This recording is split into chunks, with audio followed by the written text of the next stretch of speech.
merci beaucoup. C'est la première fois que je viens ici, donc je suis contente de découvrir l'hôpital. Je suis aussi contente de parler de ce sujet qui me tient à cœur. On m'a posé la question s'il y avait beaucoup de débats en matière d'assistance au suicide en Suisse, et j'ai répondu qu'en en réalité, pas tant que ça, parce que comme les avis sont souvent passablement tranchés, c'est assez difficile de discuter. C'est-à-dire qu'on se rend compte assez vite que quelqu'un a une position et l'autre en a une autre, et à partir de là, ça coince. Et ça va aussi se refléter dans ma présentation parce que les règles que je vais vous exposer témoignent quelque part de cette friction, comme on n'arrive pas vraiment à trouver un consensus, et on n'a jamais réussi. Peut-être qu'on va réussir à l'avenir, mais ça paraît un peu douteux. On est quand même dans un compromis, un statu quo qui n'est pas idéal, qui est relativement compliqué pour les médecins, un peu moins pour nous les juristes, mais nous on fait rien, donc c'est normal que ce soit relativement facile pour nous. Mais pour les médecins, ça peut être compliqué. Ma formation, comme il a été dit, est purement juridique, mais je travaille très souvent avec des médecins sur des projets de recherche. Alors j'espère que je serai le plus clair possible. Si ce n'est pas le cas ou si vous avez des questions, vous n'hésitez pas, vous pouvez m'interrompre, ça ne me gêne pas si c'est même en cours de présentation. Donc voilà, on va commencer. Alors traditionnellement, on commence toujours avec quelques chiffres, parce que ça ancre le débat. Peut-être une des choses à dire au propos des chiffres, c'est qu'ils ne sont pas terribles en Suisse. On n'est pas très très bon pour récolter des données, et ça c'est généralement admis. Déjà, on récolte séparément les suicides normaux, enfin, c'est avec des guillemets évidemment, et les suicides assistés. Donc voilà, vous voyez les suicides, on va dire, classiques, et puis on fait en général des lignes séparées pour les suicides assistés, comme si c'était finalement quelque chose de très différent. Donc on est à peu près à 1700 cas de suicides assistés en Suisse, mais on ne sait pas si c'est la pointe de l'iceberg, c'est-à-dire ce qui était effectué par les organisations d'assistance au suicide, et si ça répertorie aussi les autres cas, parce que quelque part, n'importe qui peut faire une assistance au suicide. On n'a pas besoin d'être médecin, on n'a pas besoin de passer par une de ces associations, mais alors c'est probable, les chiffres ne sont pas forcément rapportés. Donc voilà, il faut faire avec les moyens du bord. Une des questions qui a beaucoup travaillé au niveau international, peut-être un petit peu moins chez nous en Suisse, c'est la question de savoir si on a un droit au suicide assisté, si c'est une liberté fondamentale, un droit constitutionnel. Parce que si c'est le cas, à ce moment-là, on peut l'invoquer devant les tribunaux et dire ce que vous faites n'est pas correct. Alors, la réponse, elle n'est pas terrible, et vous la voyez ici. Alors, je ne vais pas vous demander de lire tout ça, mais si je l'ai reproduit ici, c'était avant tout pour vous montrer que même les juristes, et ça c'est un extrait d'un arrêt du tribunal fédéral, même les juristes, ils sont gênés à apporter une réponse. En substance, et de nouveau, n'essayez pas de le lire, hein, c'est juste pour montrer la complication de la chose. En substance, on vous dit, oui, vous avez une liberté de disposer de vous-même et de votre vie, mais vous n'avez pas un droit. Donc la nuance entre une liberté et un droit, c'est plutôt l'idée de dire vous ne pouvez pas aller vers quelqu'un, c'est-à-dire notamment vers un médecin, et lui dire comme j'ai un droit, il va falloir que vous m'aidiez. Et alors, ça passe encore. On pourrait se dire d'accord, je comprends la nuance, je peux faire ce que je veux, je peux me jeter par la fenêtre, je peux me jeter sous un train, mais je ne peux pas aller exiger de quelqu'un qu'on m'aide. Ça paraît défendable, mais quand on y réfléchit d'un peu plus près, les questions qui reviennent le plus souvent, c'est des questions beaucoup plus concrètes du style j'ai besoin d'une ordonnance pour du natrium pentobarbital, est-ce que j'y ai droit ou pas? Est-ce que ça, c'est demander l'aide de quelqu'un, l'aide d'un médecin pour qu'il m'écrive l'ordonnance, ou est-ce que c'est simplement dire pourquoi j'y accéderais pas comme à une autre substance? Et là, on a généralement très peu de réponses. Alors, cette thématique, elle est passée devant la Cour européenne des droits de l'homme à plusieurs reprises, notamment dans le cas de la Suisse. De manière générale, la Cour européenne des droits de l'homme est assez réticente. Elle dit que les différents pays, et ils sont nombreux, ont des politiques très différentes, que ça touche à l'ordre public, et donc elle laisse la marge de manœuvre aux États de choisir ce qu'ils souhaitent. Ce que dit la Cour européenne des droits de l'homme, c'est si vous faites quelque chose, tâchez de le faire clairement. Et c'est là où la Suisse s'est fait parfois taper sur les doigts, parce que quand la Suisse fait quelque chose, elle ne le fait pas toujours si clairement que ça. Et c'est pour ça que ma présentation va maintenant vous présenter quelles sont les règles à suivre, aussi bien pour le commun des mortels que pour les médecins qui, comme on va le voir, sont assujettis à davantage de contraintes. Alors peut-être un élément à écarter rapidement, On pourrait se dire, bah, comme on est quelque part les champions en Europe, avec peut-être la Belgique de l'assistance au suicide, c'est peut-être parce qu'on a un cadre réglementaire qui est précis, qui couvre toutes les hypothèses. Bah, pas du tout. On n'a pas de loi cadre en Suisse sur l'assistance au suicide, ça probablement vous le savez. Ce qui est intéressant à noter, c'est qu'on a essayé, mais on n'a pas réussi. Donc ça passe de temps en temps au Parlement qui dit bah, il faudrait peut-être légiférer davantage ou mieux. Et puis chaque fois, ça rate, c'est-à-dire qu'il n'y a pas de consensus au niveau des parlementaires pour choisir une voie ou une autre. D'ailleurs, ça recommence. Là, en février, c'est reparti. On a eu cet épisode avec le sarcophage, et puis ça a fait beaucoup grincer des dents. On ne sait pas forcément pourquoi, c'était peut-être le côté mécanique de la chose.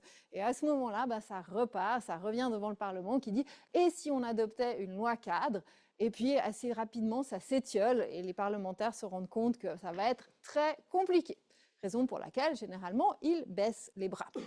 Donc, si on n'a pas de loi cadre, qu'est-ce qu'on a? Ben, fondamentalement, on a le code pénal. Et le code pénal, c'est cet article 115 qui est là depuis pratiquement toujours, hein, donc il est là depuis des décennies et des décennies, ce qui montre que déjà à l'époque, c'est-à-dire, je crois que c'est dans les années 30-40, le législateur avait songé à la thématique et avait dit bah, hands off, c'est-à-dire j'interviens le moins possible. Et qu'est-ce que ça dit? Ça sanctionne seulement celui qui soit incite, soit assiste, mais pour un motif égoïste. Donc, si je veux, je ne sais pas, assassiner ma belle-mère pour toucher l'héritage, bah, évidemment, enfin, même si ce n'est pas moi qui effectue le geste et que je me contente de lui tendre la corde, bah, c'est un motif égoïste pour moi-même. À ce moment-là, je suis punissable et on voit que la sanction, elle est relativement élevée parce que 5 ans, ce n'est pas rien. Accessoirement, il y a pratiquement 0 cas. Donc, je me suis renseignée sur les cas d'application de cet article. De tout temps, je crois qu'on en a trouvé un cas qui était un cas d'incitation et non pas d'assistance au suicide, mais c'est tout, donc c'est vraiment archi minime.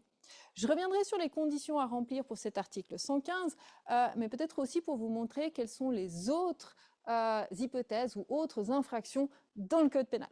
Vous avez cet article 114, et là c'est intéressant parce que ça vous montre bien la nuance avec le suicide assisté. Ça, c'est et ce qui est frappant ici, c'est que là vous avez une peine de 3 ans, alors que dans l'autre cas, tant que vous agissez avec un motif altruiste, vous échappez à toute sanction. Ce qu'il faut souligner ici, c'est que l'article 114, il s'applique si c'est vous ou moi, hein, parce que moi aussi je pourrais être assujetti à ces dispositions, si vous ou moi, on effectue le dernier geste. C'est-à-dire que dans ce cas-là,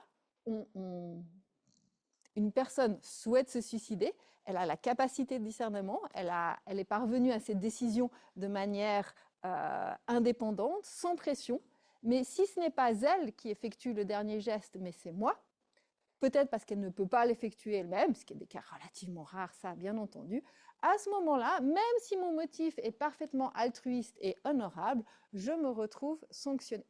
Donc là, on a déjà, du point de vue des médecins, quelque chose d'assez fondamental, parce que le dernier geste doit absolument appartenir au patient ou à la personne qui souhaite se suicider, peu importe à ce moment-là les mobiles, puisque là, mobile honorable ne vous exempte pas de peine.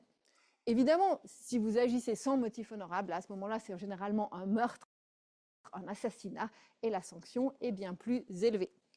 Et vous la voyez notamment ici. Donc, si on revient avec les conditions de l'article 115, qui est vraiment la disposition du Code pénal sur le suicide assisté, il n'y a finalement pas grand nombre de conditions à remplir. Alors, on l'a vu, il faut que le motif ne soit pas égoïste. Il n'a même pas besoin d'être altruiste.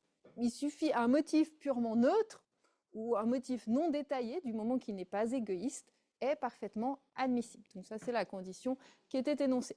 Les autres éléments, le dernier geste accompli par la personne elle-même, je l'ai déjà mentionné, et évidemment la capacité de discernement. Donc la personne qui se suicide doit avoir, pour la décision en cause, pour la décision de se suicider, la pleine maîtrise de ses moyens. Elle ne doit pas non plus être exposée à des pressions, par exemple des pressions inadmissibles de son entourage. En pratique, c'est de plus en plus critiqué, en tout cas par certains milieux, dans le contexte des démences et des maladies d'Alzheimer, parce que si une personne qui est aujourd'hui capable de discernement sait qu'elle risque de le perdre, en raison d'une démence, elle ne peut pas adopter des directives anticipées dans lesquelles elle dirait le jour où je n'ai plus ma capacité, merci de me suicider, même si c'est moi qui fais le dernier geste, la disposition ne s'appliquera pas, la protection ne s'appliquera pas, puisqu'elle n'aura pas à ce moment-là la capacité de discernement. Ça, c'est quelque chose qui est débattu par certains milieux qui souhaiteraient l'élargir. Du point de vue des directives anticipées, quand même, petite mention, si vous écrivez dans vos directives anticipées « je refuse tous les soins », à partir du moment où j'ai perdu ma capacité de discernement, y compris des soins vitaux, ça c'est admissible. Donc déjà là, si on y réfléchit d'un point de vue peut-être plus philosophique, on se rend compte que les frontières ne sont pas forcément convaincantes, puisque la personne peut refuser, je ne sais pas, un traitement antibiotique qui lui sauverait la vie, et qu'elle le refuse au seul motif qu'elle a perdu la capacité de discernement et qu'elle a prévu ce régime dans ses directives anticipées.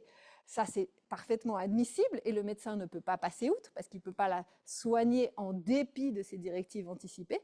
En revanche, la personne qui dirait « je souhaite un suicide assisté à partir du moment où j'ai perdu ma capacité de discernement », elle ne le peut absolument pas en l'état du droit.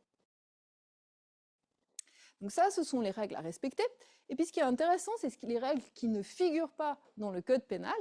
Et ce qu'on voit, c'est qu'un suicide assisté selon le code pénal, c'est-à-dire la version admissible, la version licite, c'est complètement indépendant de l'âge de la personne. Une personne mineure, si elle est capable de discernement, ce qui pourrait être le cas, et c'est une grande question, hein, là c'est peut-être un autre débat, mais on l'a vu dans certains domaines dès 12 ans, donc une personne qui a la capacité de discernement, même mineure, peut utiliser, ou en tout cas invoquer, ou en tout cas la personne qui l'aide, peut invoquer l'article 115.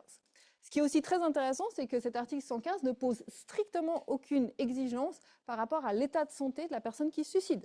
Donc il n'est pas nécessaire qu'elle soit malade, il n'est pas nécessaire qu'elle soit en fin de vie, elle peut être bien portante.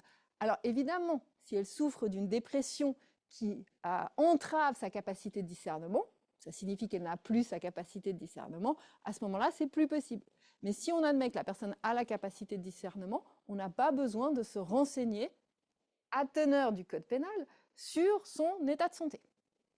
L'autre élément, j'ai déjà fait allusion, peu importe qui porte assistance. C'est aussi bien un professionnel de la santé qu'une personne laïque, il n'y a strictement aucune différence au niveau du code pénal. Aucune différence aussi par rapport aux moyens utilisés. Tendre une arme à feu, tendre la corde ou tendre un médicament, ou une capsule sarcophage, ça ne fait aucune différence. Il n'est pas besoin d'avoir discuté avec la personne des alternatives. Donc, si une personne est fermement convaincue qu'elle souhaite se suicider et que quelqu'un l'aide pour un motif non égoïste, peu importe d'avoir eu cette discussion sur, je ne sais pas, les soins palliatifs, les autres traitements à disposition. Et de la même manière, pas besoin d'un deuxième avis.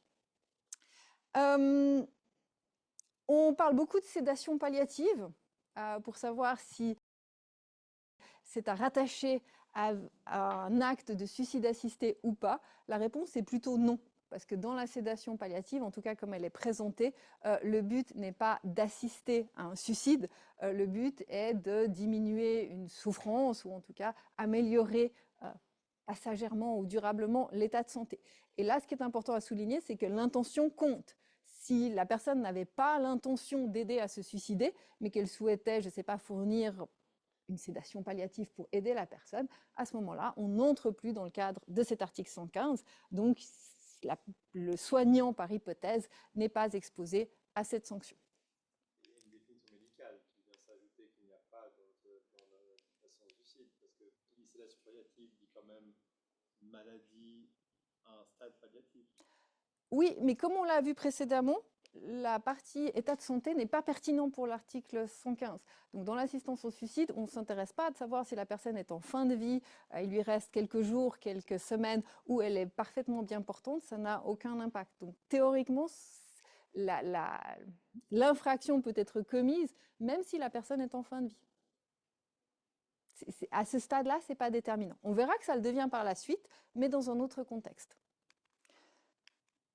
Alors, est-ce que le code pénal est la seule disposition qui s'applique en matière de suicide assisté?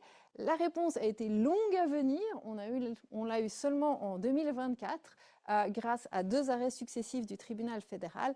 Et la réponse est plutôt oui. Le code pénal est en tout cas pour les laïcs, c'est-à-dire moi, la seule disposition applicable. Pourquoi? Parce qu'on a eu cette affaire Beck, dont vous avez probablement entendu parler, qui était un ancien médecin à la retraite qui travaillait en lien avec Exit et qui a souhaité assister un couple qui souhaitait mourir ensemble.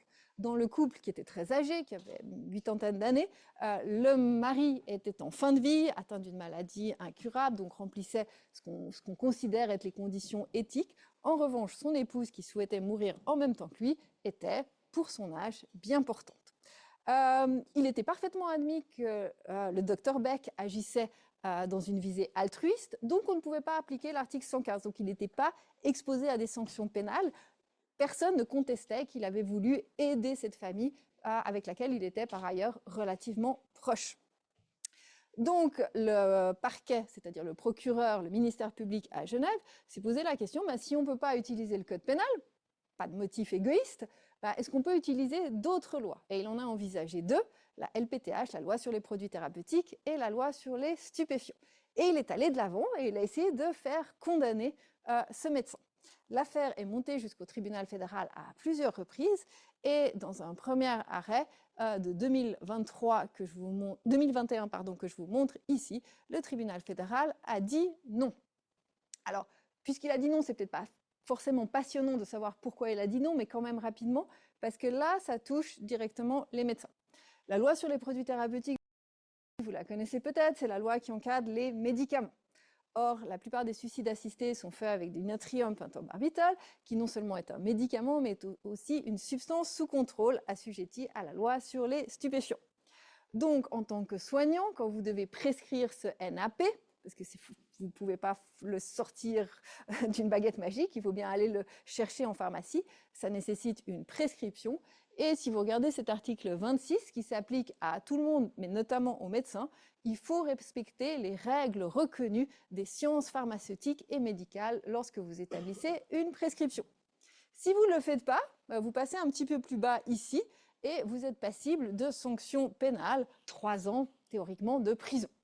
Donc c'était ce que voulait essayer d'appliquer le parquet, le ministère public, dans le cas de ce Dr Beck.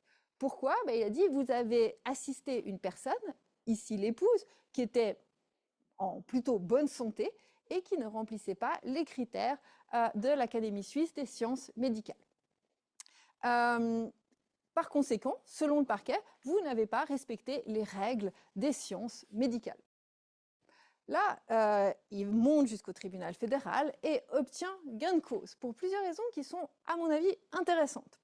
D'abord, premier élément, il fallait établir s'il y avait violation de ces règles médicales. Pour qu'il y ait des règles médicales pour qu'il y ait une violation de règles médicales, il faut des règles médicales.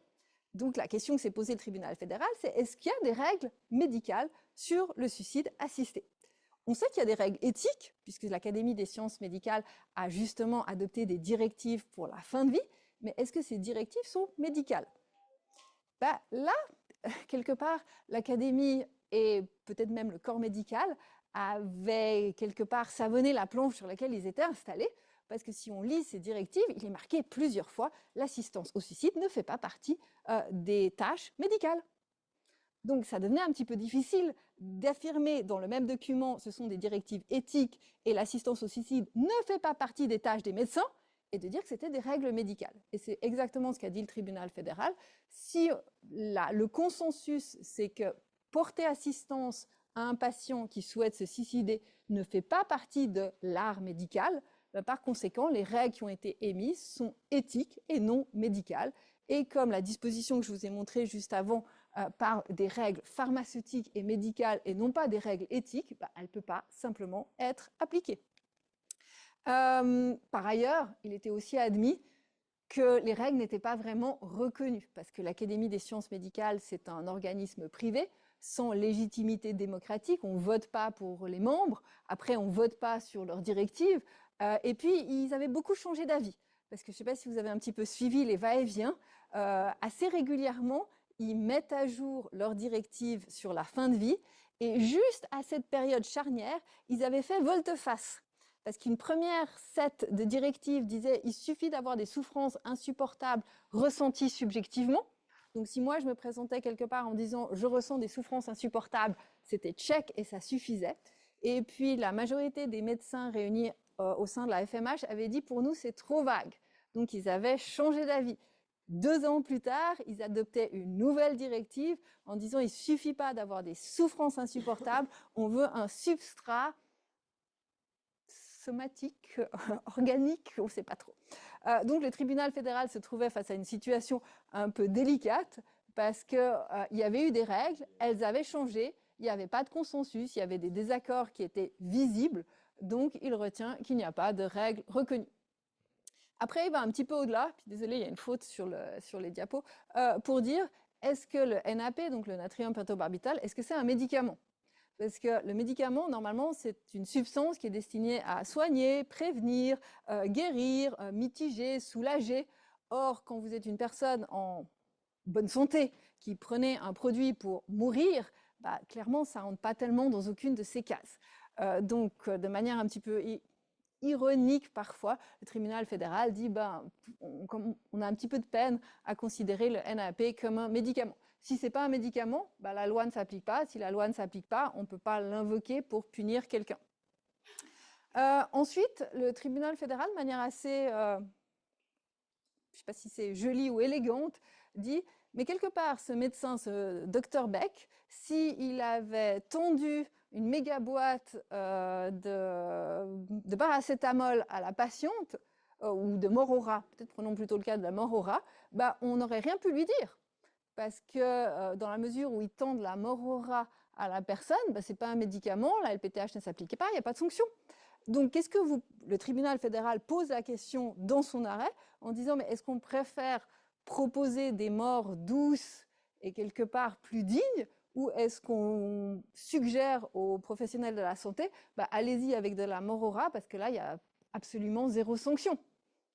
Et il n'y a que le code pénal qui s'applique et pas la LPTH. Donc le tribunal fédéral dit c'est une attitude un peu absurde. Et puis finalement, dernier argument, est-ce que c'est logique d'appliquer cette loi, la loi sur les médicaments, sur les produits thérapeutiques, au suicide assisté, alors que la disposition qui a été de longue date ancrée dans le code pénal, c'est cet article 115 que je vous ai montré, elle ne s'applique pas. Donc de dire, si le législateur veut punir le médecin, le docteur Beck, bah, il aurait dû le faire dans le code pénal et pas aller sortir une obscure disposition très vague, très floue, pour dire « Ah, attention, vous avez violé l'article 26 avec l'article 86 de la LPTH ». Ce n'est pas assez clair, le médecin ne sait pas vraiment à quoi s'en tenir. Donc ça a été le premier arrêt en 2021. Mais le parquet n'a pas abandonné la partie. Il s'est dit « Bon, bah, ok, j'ai perdu sur la base de la loi sur les médicaments, bah, je vais réessayer sur la base de la loi sur les stupéfiants. » Sait jamais, peut-être cette fois-ci, ça passe. Eh ben non, ça passe pas. Deuxième arrêt, cette fois-ci, en 2024, le tribunal fédéral redit en substance la même chose. Vous ne pouvez pas appliquer cette autre loi pour punir le docteur Beck. Alors, les dispositions pardon, pourquoi elles ne sont pas là? Parce que j'appuie sur le mauvais bouton. Voilà. Les dispositions sont celles-ci. Vous avez l'article 11, qui est la disposition générale, qui dit que lorsqu'un médecin remet un médicament sous contrôle, donc un médicament qui fait partie des tableaux de substances sous contrôle, ce qui est le cas du NAP, lorsqu'il remet un tel médicament, il doit obéir, il doit suivre la mesure admise par la science. Alors, vous vous rendez compte, ce n'est pas très différent de ce qu'on avait vu juste tout à l'heure, où il était question des règles reconnues de l'art médical ou de l'art pharmaceutique. Donc c'est à peu près le même texte. Si le médecin ne respecte pas, à ce moment-là, la sanction, elle figure ici, c'est de nouveau 3 ans potentiellement de prison. Alors que dit le tribunal fédéral? En substance, la même chose. Le suicide assisté ne fait pas partie de l'art médical. C'est une activité qu'un médecin peut souhaiter entreprendre, mais à l'instar de n'importe qui d'autre. Ce n'est pas propre à l'exercice de la médecine. Donc ça, c'est le même argument qu'on a vu tout à l'heure. Il n'y a pas non plus de standard de mesure admise par la science. On l'avait déjà vu tout à l'heure. De plus, la loi sur les stupéfiants, elle a pour but d'éviter les dépendances. Or, ça, c'est assez clair qu'une personne qui prend du NAP pour se suicider, elle ne va pas devenir dépendante au produit, puisque très rapidement, elle ne sera simplement plus là. Donc le but de la loi, c'est pas d'aller réfréner les médecins, ici c'était le cas du docteur Beck, qui souhaitent utiliser ces substances dans un tout autre but que celui de soigner une dépendance ou de justement encadrer le risque de dépendance. Alors, est-ce qu'on s'arrête là? Et ça aurait été peut-être une bonne nouvelle pour des personnes comme le docteur Beck qui souhaitent proposer cette assistance. Pas tout à fait. Et c'est là où ça se complique. Alors, si vous trouviez que c'était déjà compliqué, c'est une mauvaise nouvelle parce que maintenant, on entre dans le grand flou. Ce que je vous ai exposé tout à l'heure, c'est relativement clair. On vous dit la loi sur les médicaments ne s'applique pas, la loi sur les stupéfiants ne s'applique pas, et le code pénal, pour autant que vous ayez vérifié la capacité de discernement et que vos motifs ne soient pas égoïstes, c'est tout bon. Et que le dernier geste soit accompli par la personne, bien sûr. Donc jusqu'à présent, c'était un cadre assez net. Maintenant, ça se corse. Pourquoi? Le tribunal fédéral, dans son arrêt, ajoute un petit passage où il dit « Alors, le docteur Beck, c'est tout bon, il est acquitté, il ne risque plus rien, mais ce n'est pas entièrement exclu qu'il soit exposé à des sanctions disciplinaires. » Pourquoi? Parce que c'est un médecin, donc comme c'est un médecin, ça c'est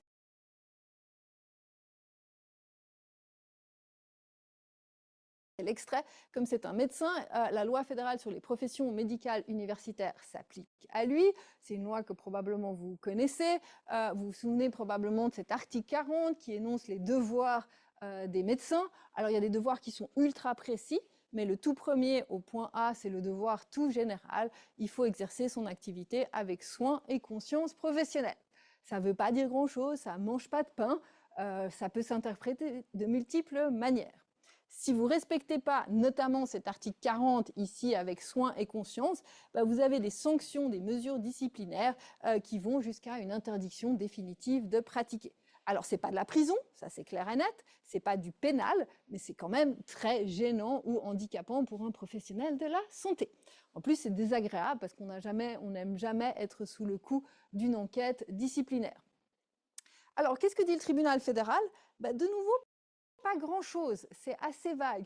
Il dit c'est pas exclu qu'on puisse appliquer l'article 40 que je vous ai montré avec la sanction de l'article 43 à l'encontre de quelqu'un comme le docteur Beck qui offrirait une assistance au suicide à quelqu'un qui est en bonne ou relativement bonne santé.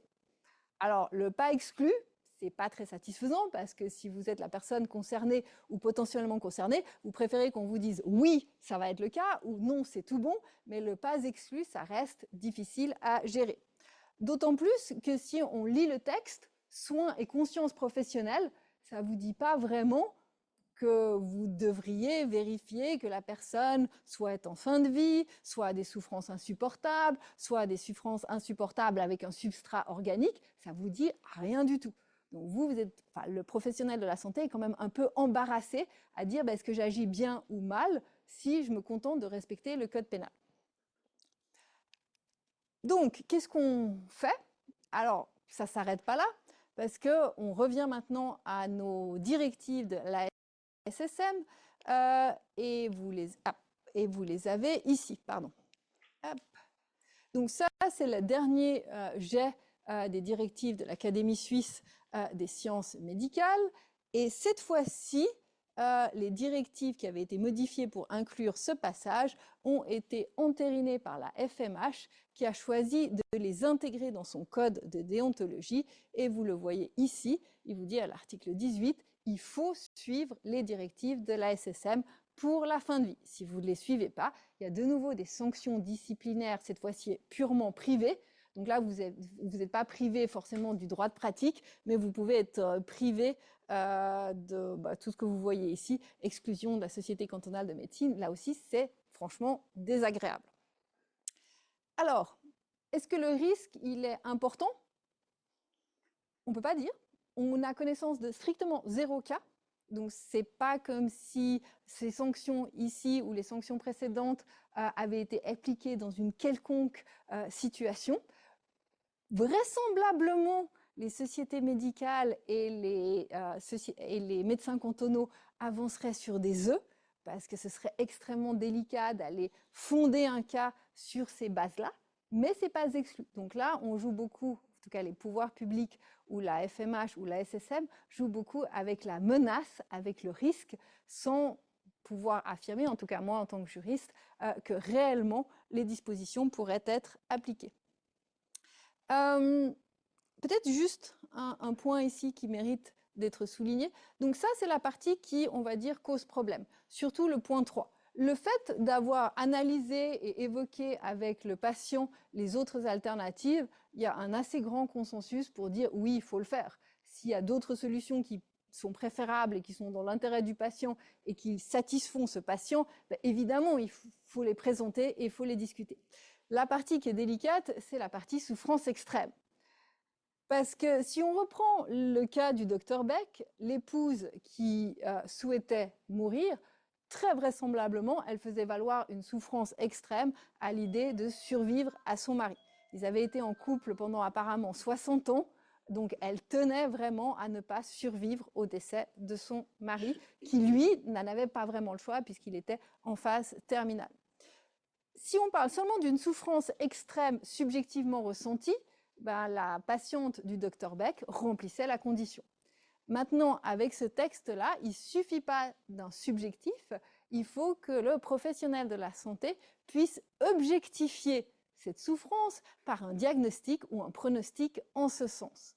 Et ça, c'est passablement vague, parce que on ne parle pas d'une fin de vie imminente, donc ce critère-là, il a été retiré, ça fait déjà relativement longtemps, et on ne dit pas non plus que c'est la maladie ou le handicap ou l'accident qui cause forcément ce degré d'intensité de souffrance. Mais il faut qu'il y ait quand même un lien entre les deux.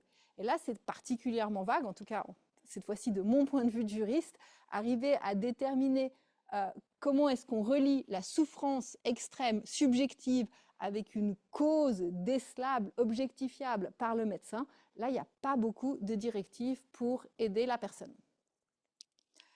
Ok, on s'arrête malheureusement pas là, parce qu'il y a encore quelques strates à évoquer. Donc là, on a vu le code pénal, on a vu la loi sur les médicaments, on a vu la loi sur les stupéfiants, on a vu la loi sur les professions médicales et on a vu le code de la FMH. On passe maintenant au droit cantonal qui a décidé de s'en mêler de deux manières. Alors d'abord, il y a ces dispositions dont vous vous souvenez, probablement parce qu'on a voté en référendum initiative il n'y a pas très longtemps, je crois que c'était il y a 2 ans, c'est l'assistance au suicide, principalement dans des EMS. Pourquoi? Ça date de ce vieil arrêt du tribunal fédéral que je vous ai montré tout au début, qui a dit les EMS ne peuvent pas refuser en bloc l'assistance au suicide en leur mur. Et quand on dit en leur mur, on dit faire venir un exit ou un dignitas dans l'EMS. Ce n'est pas l'EMS qui lui-même propose la prestation ou la fait effectuer par des médecins ou des infirmiers, c'est vraiment exit qui dépêche quelqu'un pour effectuer une assistance au suicide dans les murs de l'EMS. Ça, le tribunal fédéral a dit, vous ne pouvez pas le refuser tout net. Ça porte trop atteinte à la liberté individuelle. Donc, à peu près tous les cantons romans ont décidé de légiférer en la matière, puisqu'il fallait quand même donner un cadre, en tout cas, ils préféraient le faire. Et là, sans vouloir vous faire lire tout ça, parce que c'est très loin et très petit, on retrouve les conditions qui sont même pas celles de la SSM, mais qui sont de la SSM aujourd'hui, qui est, pour rappel, est souffrance insupportable avec substrat objectifiable, mais on trouve les conditions de l'ancienne version des directives de la SSM, c'est-à-dire souffrir d'une maladie ou d'une séquelle d'accident grave et incurable. Donc il y a cet élément de incurable qui ne figure plus du tout dans les directives de la SSM. Donc ça devient particulièrement compliqué parce que le médecin, il est pris entre, on va dire, différents cadres ou différents obstacles avec un supplémentaire, en tout cas pour les MS. Mais ça, il faut quand même souligner que c'est le standard minimum. Donc l'EMS ne peut pas refuser dignitas ou exit si ces conditions sont remplies. L'EMS est libre d'aller plus loin et d'accepter aussi une assistance au suicide qui serait faite, par exemple, pour une personne en bonne santé. Donc ça, c'est juste ce qui ne peut pas être refusé. Ça, c'est une strate cantonale, mais il y en a une deuxième et qui est aussi assez désagréable. C'est là le fondement, il est encore plus ténu. C'est une directive du procureur général sur la levée de corps. Alors, ça n'a l'air de rien, parce qu'on se dit, bah, une fois que la levée de corps, c'est pratiquement la fin, mais ça pose la question des enquêtes de la police et du parquet lors d'un suicide assisté. Et c'est revenu encore récemment dans la presse, je ne sais pas si vous l'avez vu, notamment à Soleure, où ils ont décidé que pour faciliter ces enquêtes, il fallait absolument filmer le suicide lui-même, pour avoir la preuve que le patient ou la personne qui souhaite se suicider a fait le dernier geste. Pourquoi? Parce que de manière traditionnelle, alors même que c'est critiquable, en tout cas de mon point de vue, on estime qu'un suicide assisté, c'est une mort violente, un petit peu comme un meurtre ou un accident de la circulation. Donc il faut, sur le principe, une enquête de la police et du ministère public. Et en général aussi une autopsie, ce qui n'est pas toujours très agréable aussi pour les proches et la famille. Donc là, vous avez le cadre du suicide assisté avec ce que doit faire le ministère public, mais de manière générale, c'est très difficile d'éviter l'autopsie et la petite enquête pour s'assurer que le suicide était conforme. Et là, la question va se poser, en tout cas pour les professionnels de la santé, quand vous dites le suicide était conforme, qu'est-ce que vous voulez dire par là? Est-ce qu'il suffit de voir que mon motif n'était pas égoïste? Est-ce qu'il suffit de vérifier qu'il y avait la capacité de discernement? Ou est-ce que vous allez par la bande réintroduire des critères comme maladie incurable ou souffrance insupportable? Et là, c'est pas très net. Donc ça reste très flou. Et de toute façon, c'est une directive, donc on ne sait pas forcément dans quel sens ça peut aller. Et on ne s'arrête pas là. On a encore une couche. C'est le couche du droit du travail. Parce que, en tout cas, dans les EMS et par exemple aux HUG, l'employeur émet lui-même ses directives en matière de suicide assisté, qui ne rend pas toujours tout à fait transparentes. Parfois, c'est assez difficile d'aller les chercher et les trouver, en spécifiant pour les employés dans quelle mesure ils ont le droit, ou en tout cas la liberté, de porter assistance au suicide. Et souvent, les employeurs sont réticents et ont tendance à dire, si vous le faites, vous devez le faire alors très clairement dans un cadre privé et non pas avec votre casquette d'employé. Et là, ça pose toujours un risque, parce que si ces directives ne sont pas claires, ou si elles vont au-delà de ce que par exemple prévoit le code pénal, ce qui est généralement le cas, l'employé peut se retrouver sanctionné. À ce moment-là, la sanction, c'est plutôt un licenciement. Alors ça, c'est le pire des cas, ça peut être simplement un avertissement pour n'avoir pas respecté les directives de son employeur sur le lieu de travail. Et là, de manière générale, il y a très peu de transparence. C'est difficile de savoir ce qui se passe dans chacune des institutions parce qu'il n'y a pas un standard uniforme. Voilà, alors quel est l'avenir? C'est difficile de le dire, il y a ces débats en France, et puis comme vous l'avez signalé, on considère que la Suisse est souvent trop libérale. À part ça, il y a d'autres pays qui le sont bien davantage que nous, notamment la Belgique, où il y a des suicides assistés aussi en cas de démence, maladie d'Alzheimer, en tout cas à certaines conditions. Donc, est-ce qu'on va se diriger vers un serrage de vis parce qu'on ne veut pas devenir trop attractif aussi vis-à-vis de l'étranger? Il faut savoir que de plus en plus, les gens se déplacent soit vers la Belgique, soit vers la Suisse, lorsqu'ils ne peuvent pas recourir à ce service dans leur pays en Europe. Donc, est-ce qu'on veut éviter ça parce que ça donne une mauvaise image de notre pays, ou est-ce qu'au contraire, on admet qu'on a une politique libérale et qu'on souhaite la maintenir? Donc là, c'est pas vraiment possible, de mon point de vue, de vous dire dans quelle direction ça va aller. La seule chose qu'on a vue, c'est que c'est très difficile de légiférer parce que personne n'est d'accord. Voilà, pour en savoir plus, je vous ai mis plusieurs références, mais ça, c'est des choses assez détaillées. Vous en avez un certain nombre dans la revue médicale suisse. Je vais quand même mentionner que certains auteurs Des collègues à moi, juristes, sont beaucoup plus restrictifs et défendent un point de vue qui est beaucoup plus strict en disant qu'il faudrait vraiment réfréner notamment le recours au natrium pentobarbital. Donc voilà, les avis divergent en la matière. Je vous remercie et je suis là pour répondre à vos questions.